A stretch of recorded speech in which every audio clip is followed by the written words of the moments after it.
yang selanjutnya kita masuk di bab 4, yaitu ideologi modern. Yang A, liberalisme.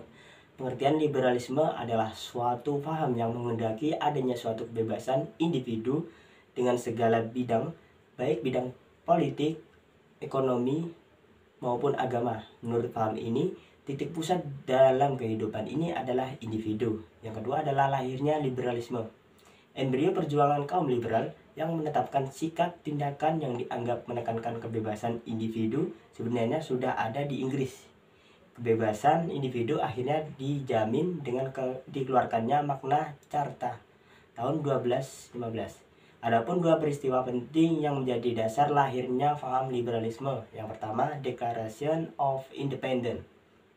Yang kedua adalah buku Will of National karya Adam Smith, yang isinya mengenai gagasan-gagasan pokok yang menjadi dasar bagi kaum liberal di bidang ekonomi yang dirumuskan dengan laissez-faire, produksi bebas, perdagangan bebas.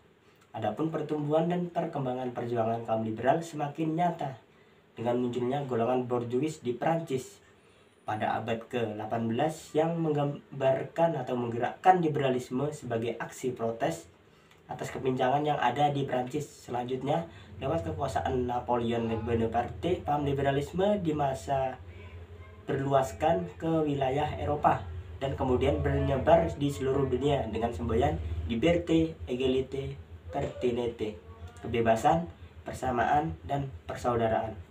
Yang ketiga adalah praktek kehidupan liberalisme. Dalam bidang politik, terbentuknya suatu negara merupakan kehendak dari individu-individu. Oleh karenanya, yang berhak mengatur dan menentukan adalah individu-individu tersebut. Demokrasi yang dikehendaki oleh golongan liberal adalah yang dikemukakan dan dikenal dengan nama demokrasi liberal, seperti yang dianut oleh negara-negara Eropa Barat dan Amerika Serikat. Dalam bidang ekonomi, sistem ekonomi yang bebas, setiap individu, setiap orang harus memiliki kebebasan dan kemerdekaan untuk berusaha, memiliki pekerjaan yang disukai, untuk mengumpulkan harta dan sebagainya. Dalam bidang agama, liberalisme menganggap masalah agama adalah masalah individu, maka setiap individu harus memiliki kebebasan dan kemerdekaan untuk memiliki agama mereka yang disukai. Ekonomi liberalisme. Ciri-ciri ekonomi liberalisme adalah semua sumber produksi adalah milik masyarakat individu. Masyarakat dibebaskan atau diberi kebebasan dalam memiliki sumber-sumber produksi. Pemerintahan tidak ikut campur tangan secara langsung kegiatan, selalu mempertimbangkan keadaan pasar. Pasar merupakan dasar setiap tindakan ekonomi. Adapun keuntungan dan kelemahan dari ekonomi liberal. Yang pertama, keuntungan. 1. Menumbuhkan inisiatif dan kreasi masyarakat dalam kegiatan ekonomi. Baik setiap individu bebas memiliki sumber-sumber daya produksi dan timbulnya persaingan, semangat untuk maju dari masyarakat dan menghasilkan barang-barang bermutu, efisien dan efektivitas yang cukup tinggi. Adapun kelemahan yang terjadi dari persaingan bebas yang tidak sehat bila birokrasi terjadi korupsi. Masyarakat yang kaya semakin kaya dan yang miskin semakin miskin. Banyak terjadinya monopoli masyarakat, yang terjadi gejolak dari perekonomian dan pemerataan terhadap pendapatan sulit dilakukan. Adapun penerapan ekonomi. Yang pertama, di Amerika Serikat. Paham liberal di Amerika Serikat disebut liberalisme modern atau liberalisme baru. Liberalisme Amerika Serikat mulai bangkit pada awal abad ke-20 sebagai suatu alternatif ke politikannya nyata yang merupakan interaksi internasional yang dominan pada waktu itu. Yang B adalah Eropa sebagai aksi dari reaksi penentangan komunisme. Eropa membuat suatu paham yang berterminologi politis termasuk sosialisme dan demokrasi sosial, tetapi mereka tidak bisa memiliki dengan pahamnya karena Eropa belum mengenal liberalisme yang dianut seperti Amerika Serikat. Adapun negara-negara yang menganut paham liberalisme di Asia antara lain adalah India, Iran, Israel, Jepang, Korea Selatan, Filipina, Taiwan, Thailand, maupun Turki. Adapun kepulauan Oseania sebagai negara Australia dan Selandia Baru serta Afrika. Yang B adalah kapitalisme. Sejarah kapitalisme menurut sejarah perkembangannya sebagai suatu bagian dari gerakan besar individualisme di masa gerakan individualisme sendiri. Individualisme sendiri dibagi menjadi 4, yaitu agama, penalaran, hubungan masyarakat, dan ekonomi. Dari agama munculnya reformasi, dan penalaran munculnya IPA. Hubungan masyarakat muncullah ilmu sosial, dan ekonomi muncullah kapitalisme. Yang kedua adalah pengertian kapitalisme seperti yang diungkapkan oleh John Romain. Kapitalisme suatu cara mengadakan produksi dengan dasar mengandalkan. Menurut Soekarno, kapitalisme suatu sistem pergaulan hidup yang timbul dari secara produksi yang memisahkan kaum buruh dari alat-alat produksi. Adapun menurut Ebenstein, mekanisme adalah suatu sistem sosial yang menyeluruh lebih dari sekedar tipe tertentu dalam perekonomian. Adapun ciri-ciri kapitalisme yaitu pemikiran-pemikiran individu, ownership, perekonomian pasar, persaingan, keuntungan. Adapun sistem ekonomi kapitalisme, sosial dan komunisme. Sistem ekonomi kapitalisme, sistem perekonomian memberikan kebebasan secara penuh kepada setiap orang untuk melaksanakan kegiatan perekonomian seperti produksi barang, menjual barang, menyalurkan barang, dan lain sebagainya. Adapun sistem ekonomi sosialisme, sistem ekonomi yang memberikan kebebasan yang cukup besar pada setiap orang dan melaksanakan kegiatan ekonomi, tetapi dengan campur tangan pemerintahan. Adapun sistem ekonomi komunisme, suatu sistem perekonomian yang menetapkan peran pemerintah sebagai pengatur seluruh sumber-sumber kegiatan perekonomian. Adapun sejarah perkembangan kapitalisme. Yang pertama, kapitalisme sebagai sistem baru berkembang sejak abad ke-16. Asal-usul lembaga kapitalisme sudah terdapat di zaman kuno, dan berkembangnya kapitalisme terjadi pada akhir pertengahan Flanders pada abad ke-13 dan Florence pada abad ke-14. Merupakan dua kantong kapitalisme penting sejarah. Keduanya dapat menjelaskan kondisi-kondisi hakiki bagi perkembangan kapitalisme di Inggris, usaha besar-besaran pada akhirnya abad pertengahan, dan awal Eropa modern ialah industri world. Yang B adalah kapitalisme awal.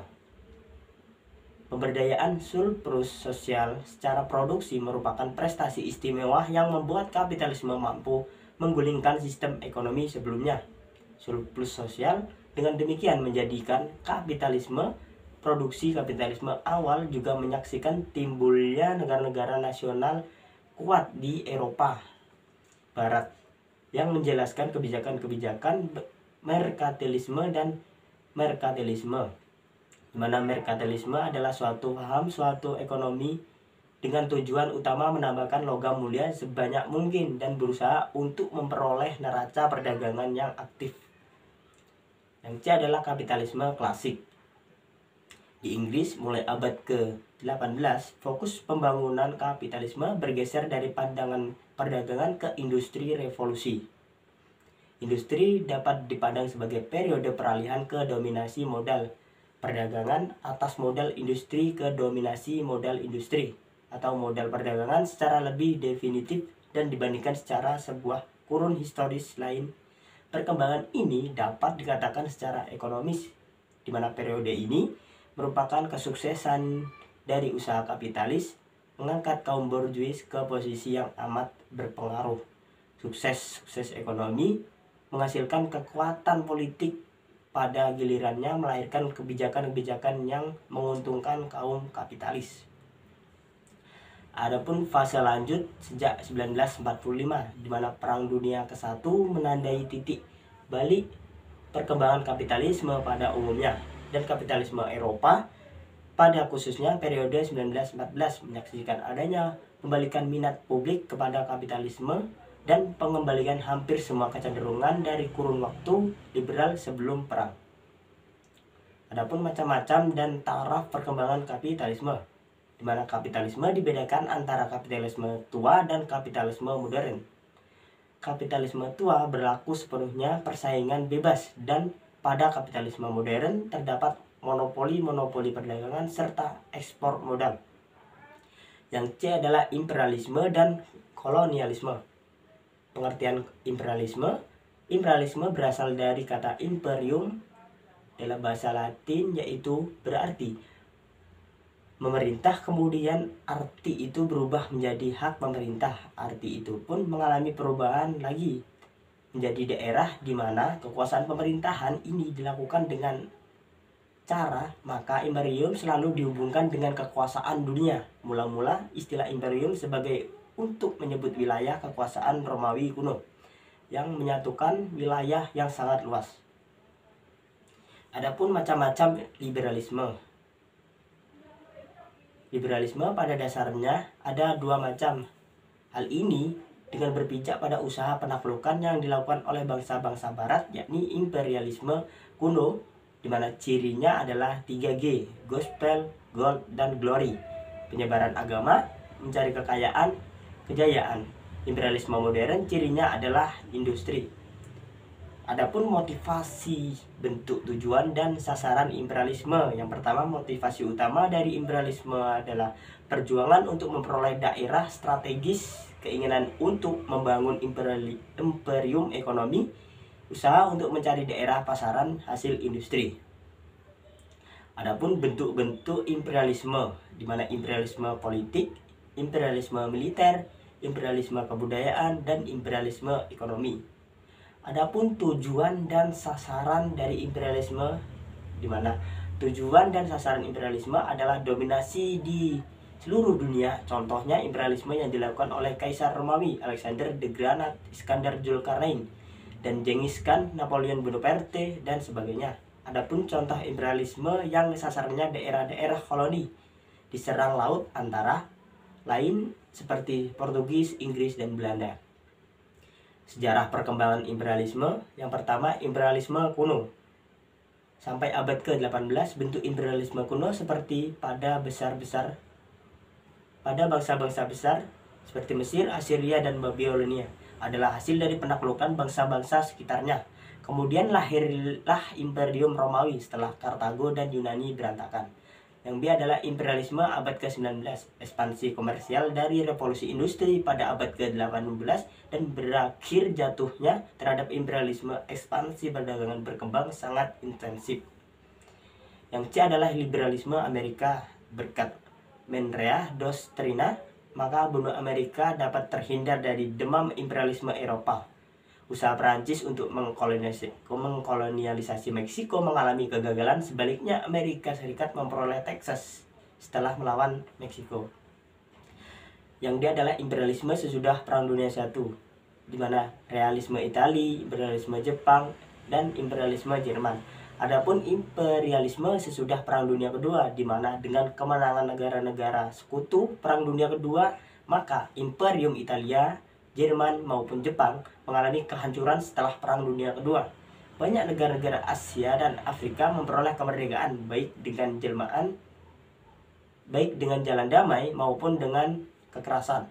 Pengertian kolonialisme dapat diartikan sebagai orang atau masyarakat yang bermukim di daerah baru yang merupakan daerah asing serta jauh dari tanah air dan negara asal, ataupun menurut Cahyo Budi Utomo dan bidang kolonialisme meliputi politik, ekonomi, kebudayaan, dan sosial.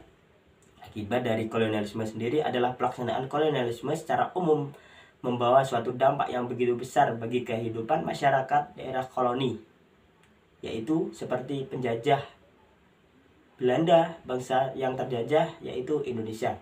Suatu masyarakat koloni memiliki ciri-ciri adanya diskriminasi seperti ras kulit putih dan ras berwarna, serta adanya pembatasan dalam pergaulan sosial antara ras.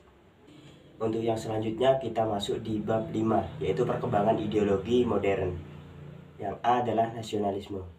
Pengertian nasionalisme. Nasionalisme berasal dari kata nation, Inggris, dan natie, Belanda, yaitu bangsa-bangsa adalah sekelompok masyarakat yang mendiami wilayah tertentu. dan memiliki rasa serta kemampuan untuk bersatu karena adanya persamaan nasib, cita-cita, dan tujuan. Adapun pemikiran-pemikiran seperti Ernest Renan dan Otto Bauer. Menurut Renan, yang menganut aliran nasionalisme yang didasari atas faktor kemanusiaan mengemukakan bahwa munculnya suatu bangsa karena adanya kehendak untuk bersatu suatu cara persatuan. Adapun menurut Otto Bauer mengungkapkan bahwa perasaan kebangsaan timbul karena persamaan perangai dan tingkah laku dalam memperjuangkan persatuan dan nilai bersama. Adapun menurut Kohn menyatakan bahwa nasionalisme adalah suatu paham yang berpendapat bahwa kesetiaan tertinggi individu harus diserahkan kepada negara kebangsaan. Yang kedua adalah akar-akar nasionalisme. Pada akhir abad ke-18, nasionalisme dalam arti modern menjadi suatu perasaan yang diakui secara umum. Nasionalisme ini makin lama makin kuat peranannya dalam berbentuk semua segi kehidupan, baik bersifat umum maupun bersifat pribadi. Sejak setidaknya dalam teori adalah imperium yang meliputi seluruh dunia, meliputi berbagai bangsa atau golongan etnis di atas dasar peradaban yang sama serta terjamin perdamaian. Yang ketiga adalah lahirnya nasionalisme. Yang A adalah nasionalisme Eropa. Nasionalisme Eropa lahir pada masa peralihan dari masyarakat agraris ke masyarakat industri. Proses peralihan ini terjadi pada abad ke-18, yakni dengan lahirnya liberalisme dan kapitalisme. Lahirnya liberalisme dan kapitalisme karena pengaruh revolusi industri dan revolusi Prancis. Yang B adalah lahirnya nasionalisme Asia Afrika, merupakan gerakan untuk menentang imperialisme dan kolonialisme bangsa barat. Adapun sebab timbulnya nasionalisme Asia Afrika, yang pertama adalah kenangan kejayaan masa lampau, adanya penderitaan akibat imperialisme dan kolonialisme. Yang kedua adalah kemajuan di bidang politik, sosial, ekonomi, dan budaya. Yang ketiga adalah timbulnya golongan terpelajar. Yang keempat adalah kemenangan Jepang atas Rusia. Adapun tujuan nasionalisme Asia Afrika, yaitu tumbuhnya aspek politik, sosial, ekonomi, maupun budaya. Yang keempat adalah nasionalisme Indonesia. Nasionalisme di Indonesia lahir pada permulaan abad ke-20, yang lahir sebagai bentuk reaksi atau perlawanan terhadap kolonialisme dan karenanya merupakan kelanjutan dari gerakan-gerakan perlawanan terhadap koloni VOC dan Belanda. Kolonialisme modern yang ditanyakan VOC dan Belanda di Indonesia memiliki 3 unsur politik: dominasi, eksploitasi ekonomi, kultur stelsel, dan penetrasi budaya. Nasionalisme Indonesia mencakup hal-hal sebagai berikut, yaitu kesatuan, kebebasan, kebersamaan, maupun kepribadian. Adapun unsur-unsur yang membentuk nasionalisme yang ada di Indonesia adalah sebagai berikut, yaitu kesatuan sejarah, kesatuan nasib, kesatuan kebudayaan, kesatuan wilayah, kesatuan asas, dan kerohanian. Adapun kehidupan nasionalisme Indonesia yang dilahirkan dalam kancah perjuangan perintis kemerdekaan pada masa kolonial dan diteruskan oleh perjuangan fisik selama revolusi menuntut suatu konstitusi di masa depan. Dari adanya hal ini muncullah nasionalisme, yaitu kepribadian nasional dan kesadaran nasional. Yang B adalah demokrasi. Demokrasi adalah bentuk atau mekanisme sistem pemerintahan suatu negara sebagai upaya mewujudkan kedaulatan rakyat, kekuasaan warga negara atas negara untuk dijalankan oleh pemerintahan negara tersebut. Terdapat satu pilar demokrasi, prinsip trias politika, menjadi 3 kekuasaan, yaitu eksekutif, yudikatif, legislatif, dan lembaga-lembaga negara yang independen. Adapun sejarah demokrasi, yaitu demokrasi berasal dari bahasa Yunani kuno yang diutarakan di Athena kuno pada abad ke-5. Arti ini istilahnya berubah segala waktu dan definisi modern dan berevolusi sejak abad ke-18. Demokrasi di banyak negara, demokrasi menempati posisi vital dalam kaitannya pembagian kekuasaan dalam suatu negara, umumnya berdasarkan konsep dan prinsip trias politika. Yang kedua adalah akhir pemerintahan demokrasi. Sengaja pemerintahan demokrasi ialah John Request Russia. Suatu negara dianggap sebagai eksperimen demokrasi modern ialah Amerika Serikat.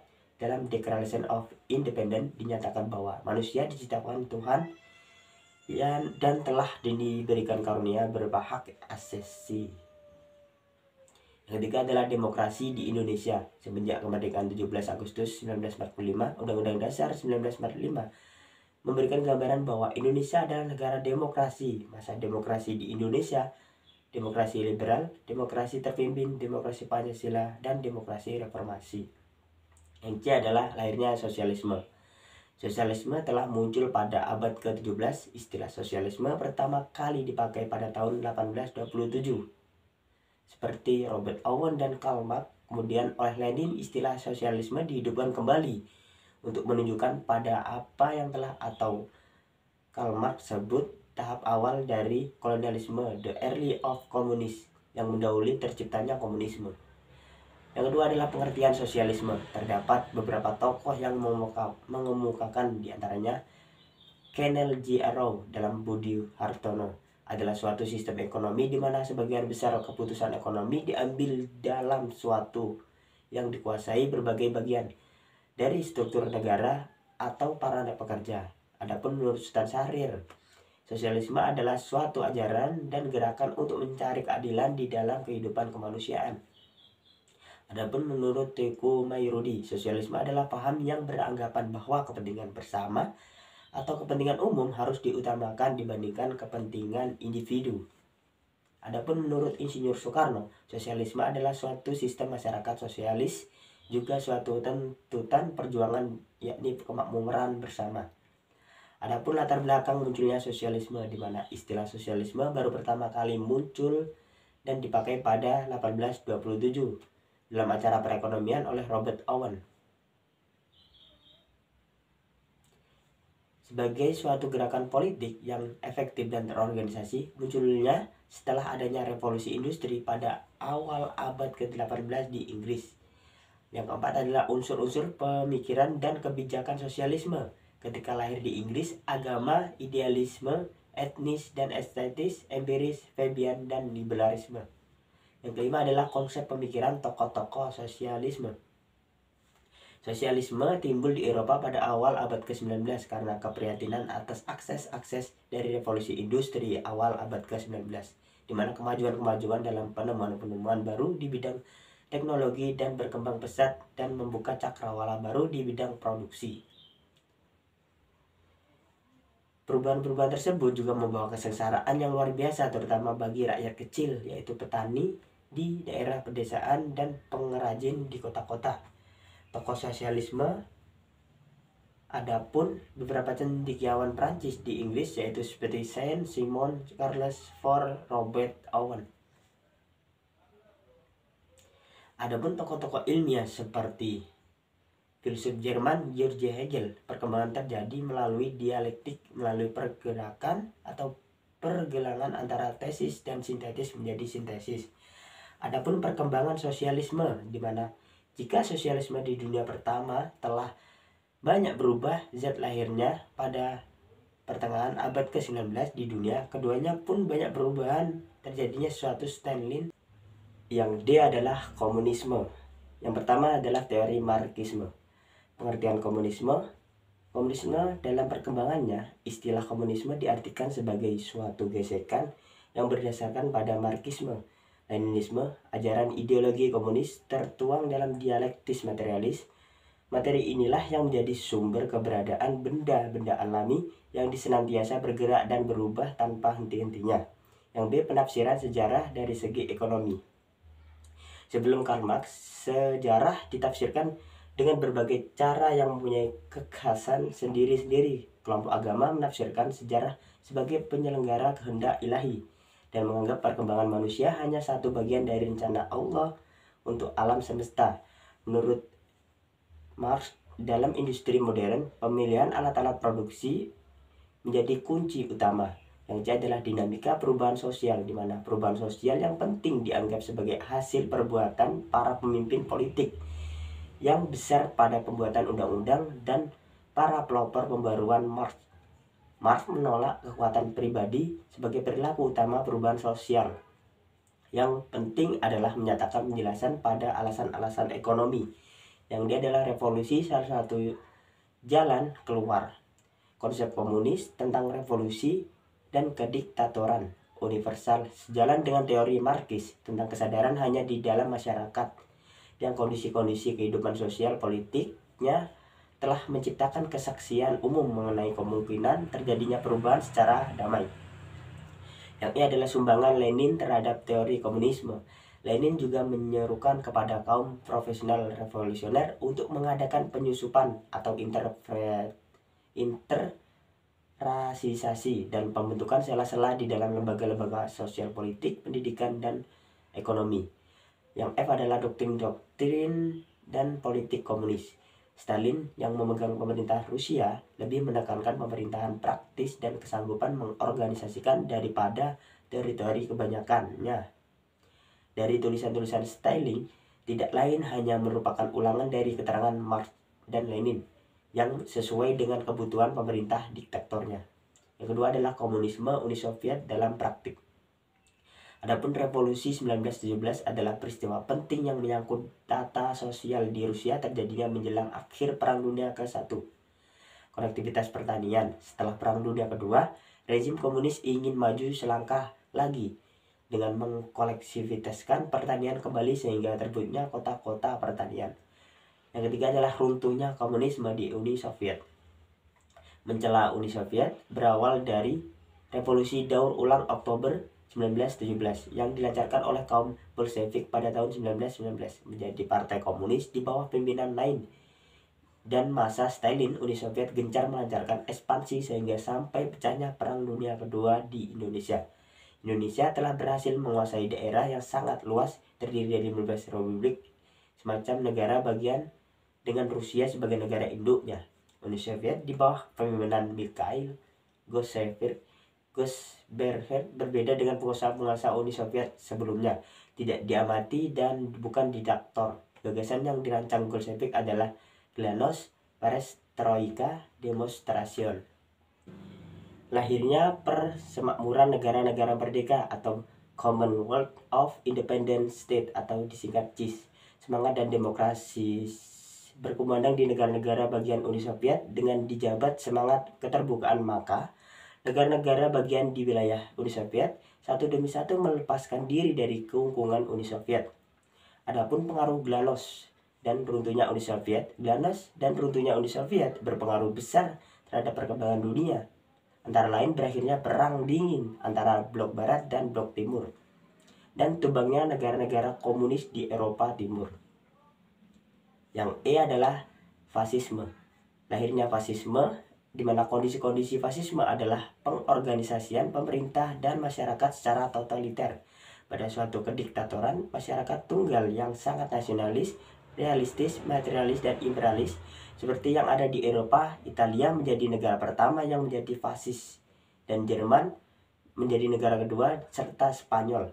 Di Asia, Jepang berubah menjadi fasis pada 1930 melalui perubahan secara berangsur-angsur ke arah lembaga totaliter setelah menyimpang dari budaya aslinya. Agar psikologi totalitarisme petunjuk ke arah pemahaman mengenai kecenderungan kasus di Jerman dan Jepang terletak pada berbagai kekuatan dan tradisi masyarakat luas di negara tersebut. Tradisi totaliter namun didominasi selama berabad-abad, sementara tunas filsafat demokrasi pun rapuh. Yang ketiga adalah teori dan praktek fasisme. Seperti halnya komunisme timbul di mana-mana, tetapi fasisme tidak memiliki pernyataan yang mengikat tentang prinsip-prinsip seperti yang dimiliki komunisme. Unsur pokok dalam pandangan fasisme yaitu ketidakpercayaan akan kemampuan akal, pengingkaran terhadap derajat persamaan manusia, kode perilaku yang didasari atas dusta dan kekerasan, pemerintahan oleh kelompok elit, totalitarisme, rasisme dan imperialisme, menentang hukum dan ketertiban internasional. Untuk yang selanjutnya kita masuk di bab 6, yaitu peradaban Barat dan Timur. Peradaban Barat adalah sekumpulan konsep tentang kehidupan menurut ideologi Barat, yaitu kapitalisme. Peradaban ini muncul sejak abad ke-18 hingga abad ke-21. Dengan ciri-ciri pokok, peradaban Barat adalah sekularisme, pragmatis, hedonisme. Peradaban ini berhubungan erat dengan eksistensi negara. Peradaban adalah isi, sedangkan negara adalah wadah yang menjadi tempat perkembangan peradaban Barat. lebih ditekankan pada martabat manusia dan kebebasan dalam iptek, ketika peradaban timur dalam era yang sama belum mengalami perkembangan seperti peradaban barat. Yang pertama adalah martabat manusia dalam peradaban barat. Istilah barat dibuat oleh bangsa-bangsa Eropa untuk membedakan mereka.